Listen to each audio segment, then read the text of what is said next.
is up, guys? Arolf here, and today we'll be taking a look at the Voyager class Optimus Prime from Transformers The Last Knight. So taking a look around the box, you can see got a nice picture of Optimus. It says Premier Edition. On the side it says Transformers Voyager class. On the other side you get a nice picture of Prime with a sentence, Earth's greatest protector. Also look for Grimlock. 30 steps to transform. On the bottom, if you want to scan that, try to look for them yourself. They are out now. These toys are out now on the shelves, so go look for them. Just to give you a quick comparison, this is a new Autobot Hound in the packaging. This is from last year's, or I think 2 years ago, and they're almost the exact same dimensions. See, had a more brief description on the old one, but other than that, pretty much the same. Alright, let's get on to the unboxing.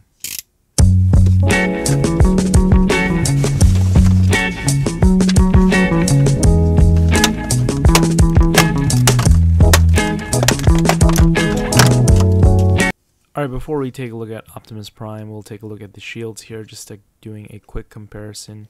You can see how much less detail it is compared to the Age of Extinction. On the back, looks a little bit better. On the Last Knight, a little more uniform, a little more symmetrical. You could have Optimus Prime attach it on his left or right arm.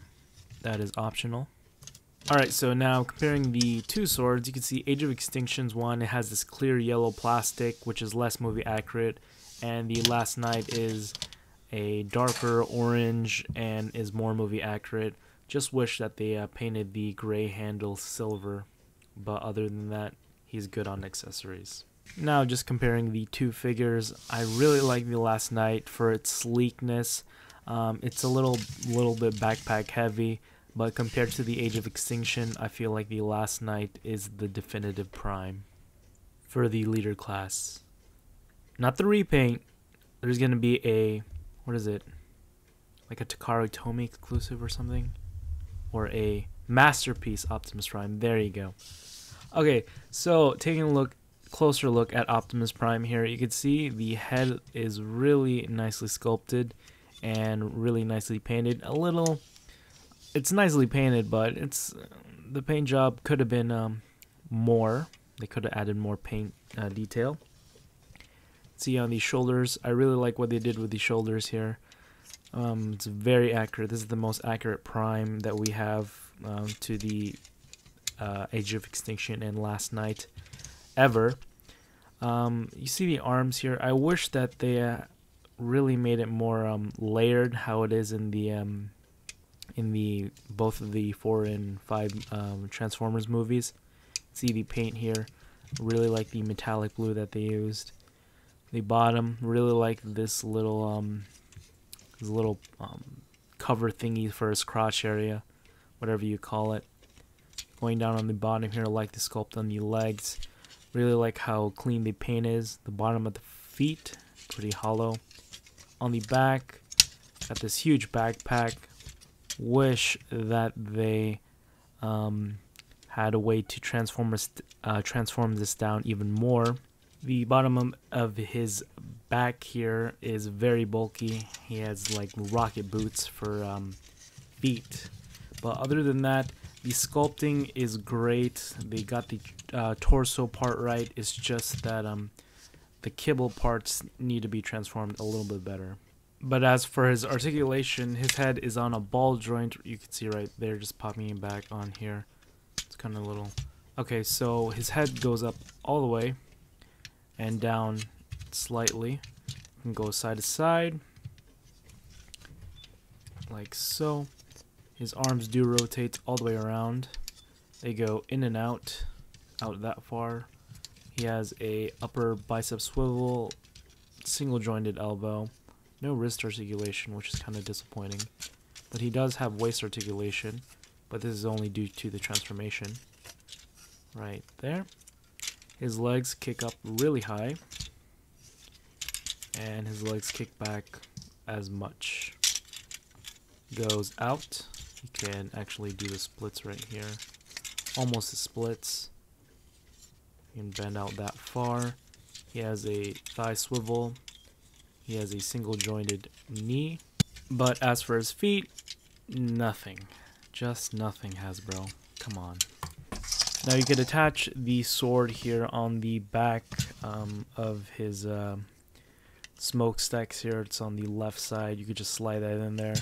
It honestly, it stores. It just doesn't look great. I wish the silver or the gray plastic was a different color, so kind of makes it look more prominent.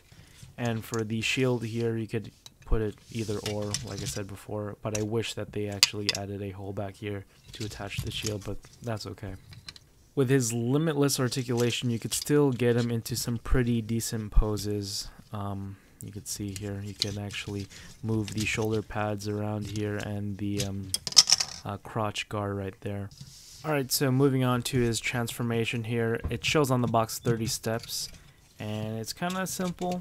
So first thing, you want to pull down his little chest pieces here, and you want to pull that out and bring this torso piece down. You want to flip down his head. Now you want to bring the arms forward, and you want to rotate these shoulder pads here to the side, and then they do tab in there. There's a little hole right there, and then there's a little peg on the back of his shoulder just to peg in like so. Do the same thing on the other side. This one's a little bit trickier for some reason, but it will peg in. You want to lift them up and around. Now what you want to do with these flame guards here, you want to pop it up like so and bring it forward. Kind of extend that forward right there. You want to do the same thing on the other side. Pop up and bring forward. Now you want to tab those two together and just leave that there for now. Now what we're going to do is go around here to the leg area. But before we do that, we'll just move this up here. You don't have to do it, but it's an optional thing. So you want to rotate the whole bottom part of his leg all the way around 180 degrees. You want to lift that crotch guard up, and you want to bring the legs up like so.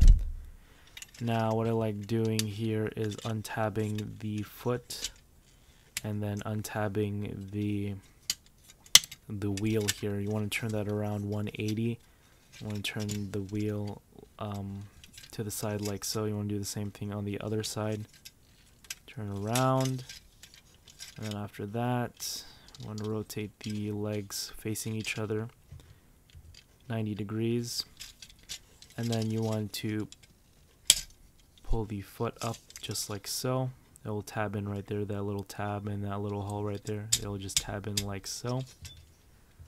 And then after that, you just want to take the wheel here, and you want to get the grill and flip that part up. You want to do the same thing on the other side. And then you want to rotate this just like that. Same thing, just like that. Okay, then after that, let's see where we can go. Make sure that's all the way up. You want to go down here. You want to take this gray piece and then rotate it all the way up, just like so. Same thing.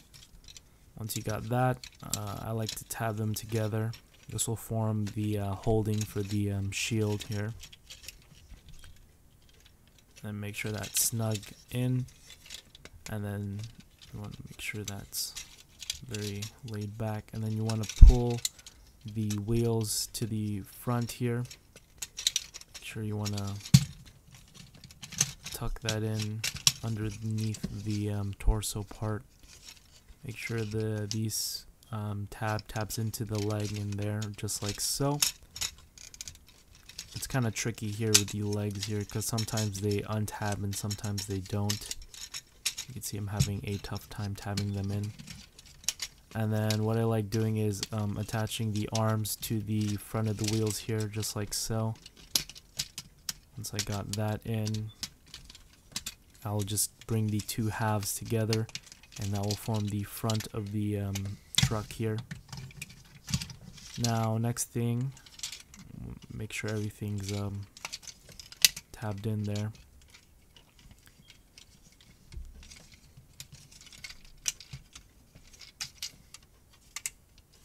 Okay, then I would like to take the side door panels right here, extend them out, same thing, pull out and then pull the door piece out all the way, and then just tab it, take this tab right here and then just tab it in that hole right in there, just like so. Once you got that down, do the same thing, and then you want to make sure everything's tabbed in like so.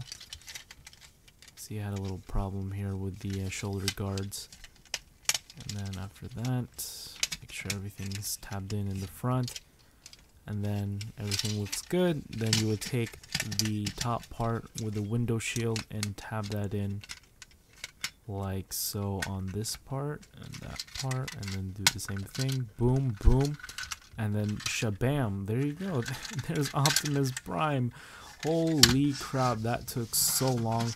And if you want to store the shield, you want to take the hole right there, or you want to take the tab and then put it in the hole right there, and it's a snug fit. Really nice way to store it. And you can store the shield just by sliding in there. And there you go, there's Optimus Prime ready to roll out. Now just doing a comparison here with the leader class from Age of Extinction. You can see how smaller he is and how, I don't know, he does look better than the leader class Optimus Prime, excluding the fact that the leader class has silver chrome bits.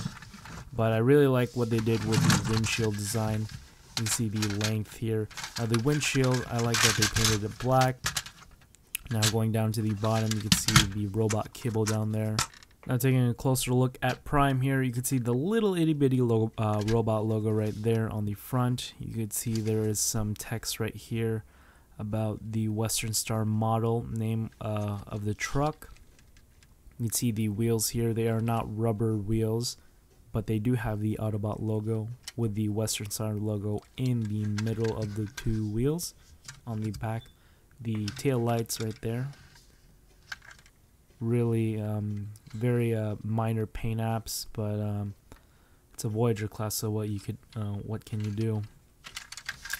So on the back here, you can see how the shield attaches and comes off. This gray piece is very loose, keep in mind. Yeah, really looks nice. You can see how they store the shield, the bottom, just a basic figure. If you want to see how it rolls, that's how it rolls smoothly. A little uneven, but it does roll mostly on its wheels. Alright, from this portion on, I'll just do a transformation of Optimus Prime, and let's see how long it takes us. Put the time on the screen and go.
There you go, transformation complete. If you did enjoy, drop a like, comment down below, let me know what you think. Click the 2 videos on the left and subscribe on the right. That's it, guys. Arolf signing out. Peace.